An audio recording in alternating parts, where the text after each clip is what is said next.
2026 കോൺഗ്രസിന് സമ്മാനിക്കുന്നത് വിജയത്തിന്റെ പൊന്നാമ്പുകളാണ്. പുതുവർഷത്തിന്റെ തുടക്കത്തിൽ തന്നെ രാഷ്ട്രീയ ഗോതയിൽ വലിയ മാറ്റങ്ങളുടെ സൂചനകൾ നൽകിക്കൊണ്ട് കോൺഗ്രസ് കരുത്തുറ്റ മുന്നേറ്റം കാഴ്ചവെച്ചിരിക്കുകയാണ്. മധ്യപ്രദേശിലെ ദേവാസ് ജില്ലയിലുള്ള സത്വാസ് നഗർ പരിഷത്തിൽ നടന്ന ഉപതെരഞ്ഞെടുപ്പ് ഫലം പുറത്തുവന്നു. ഭാരതീയ ജനതാ പാർട്ടിയെ നിലം പരിശാക്കിക്കൊണ്ട് ഉജ്ജ്വല വിജയം നേടിയാണ് കോൺഗ്രസ് സത്വാസ് നഗർ പരിഷത്തിൽ മുന്നേറിയത്.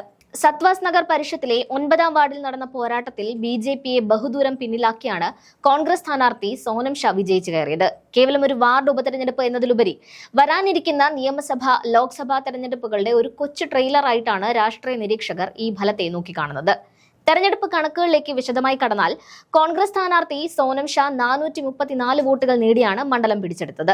എന്നാൽ ബിജെപി സ്ഥാനാർത്ഥി സുധാ ചൌഹാന് 296 വോട്ടുകൾ മാത്രമാണ് സമാഹരിക്കാൻ കഴിഞ്ഞത്. 138 വോട്ടുകളുടെ വ്യക്തമായ ഭൂരിപക്ഷമാണ് സോനം ഷാ കൈവരിച്ചത്.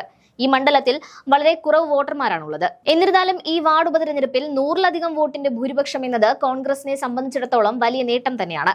അതേസമയം ഈ തെരഞ്ഞെടുപ്പിൽ നോട്ടയ്ക്ക് വെറും 13 വോട്ടുകൾ മാത്രമാണ് ലഭിച്ചത് എന്നതും ശ്രദ്ധേയമാണ്. രാഷ്ട്രീയ ബോധമുള്ള, ജനാധിപത്യത്തിൽ അടിയുറച്ച് വിശ്വസിക്കുന്ന ഒരുപറ്റം ആളുകളാണ് വാർഡിലുള്ളതെന്ന് തീർത്തു പറയാം. എന്തുകൊണ്ടാണ് ഈ ഉപതെരഞ്ഞെടുപ്പ് ഇത്രത്തോളം ശ്രദ്ധിക്കപ്പെട്ടത് എന്നതും നാം പരിശോധിക്കേണ്ടതുണ്ട്. മുൻ കൗൺസിലറായിരുന്ന ഷേർബാനോ ഷായുടെ വിയോഗത്തെ തുടർന്നാണ് ഇവിടെ ഉപതെരഞ്ഞെടുപ്പ് വേണ്ടിവന്നത്.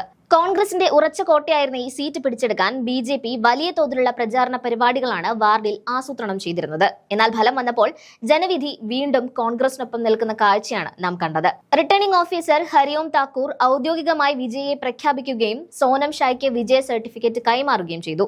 വിജയവാർത്ത പുറത്തു വന്നതോടെ സത്വാസ് നഗർ പരിഷത്തിൽ വലിയ രീതിയിലുള്ള ആഹ്ലാദ പ്രകടനങ്ങളാണ് അരങ്ങേറിയത്. പടക്കം പൊട്ടിച്ചും വാദ്യമേളങ്ങളുടെ അകമ്പടിയോടും കൂടി കോൺഗ്രസ് പ്രവർത്തകർ തെരുവിലിറങ്ങി. തന്റെ വിജയത്തിന് ശേഷം വോട്ടർമാരെ നേരിൽ കാണാൻ സോനം ഷാ ഓരോ വീടുകളിലും എത്തി നന്ദി അറിയിച്ചു. ഈ വിജയം ജനാധിപത്യത്തിന്റെ വിജയമാണെന്നും ബിജെപി തങ്ങളെ പരാജയപ്പെടുത്താൻ സർവ്വസന്നാഹങ്ങളുമായി ഇറങ്ങിയിട്ടും വോട്ടർമാർ കോൺഗ്രസിന്റെ സത്യസന്ധമായ പ്രവർത്തനങ്ങളെയാണ് പിന്തുണച്ചതെന്നും മുതിർന്ന കോൺഗ്രസ് നേതാക്കൾ പ്രതികരിച്ചു. രാജ്യത്തിന്റെ പല ഭാഗങ്ങളിലും നടക്കുന്ന പ്രാദേശിക തെരഞ്ഞെടുപ്പുകളിൽ കോൺഗ്രസ് ഗണ്യമായ പുരോഗതി കൈവരിക്കുന്നതിന്റെ ഒടുവിലത്തെ ഉദാഹരണമാണ് ഈ ദേവാസ് ഉപതെരഞ്ഞെടുപ്പ് ഫലം.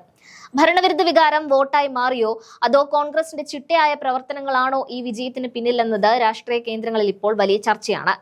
ബിജെപിയെ സംബന്ധിച്ചിടത്തോളം സ്വന്തം സ്വാധീന മേഖലകളിൽ പോലും വോട്ട് ചോർച്ച ഉണ്ടാകുന്നത് വരാനിരിക്കുന്ന വലിയ പോരാട്ടങ്ങളിൽ വലിയ വെല്ലുവിളിയായി തന്നെ മാറും. പുതുവർഷത്തിന്റെ ഈ ആരംഭം നൽകുന്ന സൂചനകൾ വ്യക്തമാണ്. ബിജെപിക്ക് തങ്ങളുടെ തന്ത്രങ്ങൾ പുനഃപരിശോധിക്കേണ്ടി വരുമ്പോൾ കോൺഗ്രസ് ആത്മവിശ്വാസത്തിന്റെ പുതിയ ഉയരങ്ങളിലേക്ക് നീങ്ങുകയാണ്. സത്വാസിലെ ഈ 138 വോട്ടുകളുടെ ഭൂരിപക്ഷം വെറും ഒരു സംഖ്യയല്ല, മറിച്ച് മാറ്റം ആഗ്രഹിക്കുന്ന ഒരു ജനതയുടെ ശബ്ദമായിട്ടാണ് കോൺഗ്രസ് ക്യാമ്പ് ഇതിനെ വിശേഷിപ്പിക്കുന്നത്.